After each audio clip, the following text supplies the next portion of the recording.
Valanchery Moochikkal മുയിസുന്ന secondary മദ്രസയ്ക്ക് പുതിയതായി നിർമ്മിച്ച കെട്ടിടം പാണക്കാട് സയ്യിദ് സാദിഖ് അലി ശിഹാബ് തങ്ങൾ ഉദ്ഘാടനം ചെയ്തു. മദ്രസ committee president K P. Abdul Nasar അധ്യക്ഷത വഹിച്ചു. സമസ്ത മുശാവറ അംഗം ഉസ്താദ് ആദർശേരി ഹംസക്കുട്ടി ബാഗഫി അനുഗ്രഹ പ്രഭാഷണം നടത്തി. Professor Abid Hussain Thangal MLA, doctor K T. Jaleel MLA, Muneer Hudavi എന്നിവർ മുഖ്യാതിഥികളായി ചടങ്ങിൽ പങ്കെടുത്തു.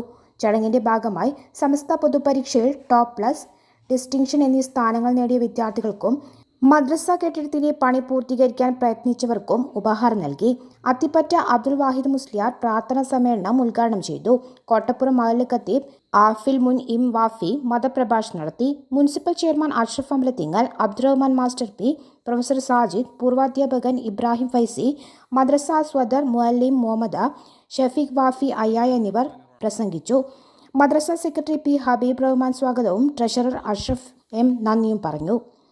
മതവിദ്യാഭ്യാസം എന്തുകൊണ്ടും സമൂഹത്തെ സംസ്കരിച്ചെടുക്കുന്ന വലിയൊരു ഉപാധിയായി നമ്മൾ കാണുകയും അത് ജീവിതത്തിൽ തന്നെ വലിയ മാതൃകാപരമായ പ്രവർത്തനങ്ങളിലൂടെ ഉത്തമരായൊരു മനുഷ്യരായി വളരുവാനും ഉയരുവാനും നാളെയുടെ ശാശ്വത ലോകത്തേക്കുള്ള ഒരു പ്രയാണത്തിൽ അചഞ്ചലമായ വിശ്വാസത്തിൽ നിന്ന് അടിതെറ്റാതെ ജീവിക്കാനും കഴിയാവുന്ന ഒരു പാരമ്പര്യത്തെ സൃഷ്ടിച്ചെടുക്കാൻ വേണ്ടിയാണ് മതവിദ്യാഭ്യാസത്തിൻ്റെ കാര്യങ്ങളെ ഉപയോഗപ്പെടുത്തുന്നത് എന്നതിന് യാതൊരു തർക്കവുമില്ല.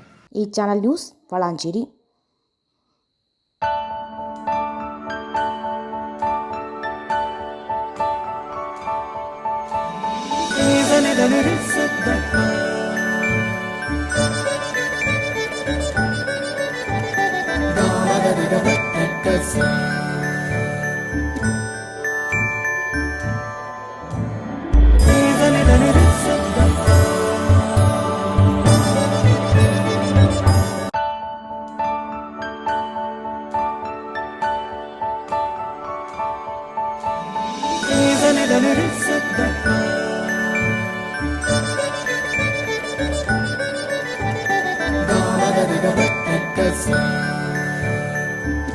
Qatar golden diamonds, Calicut road, Valanchery main road,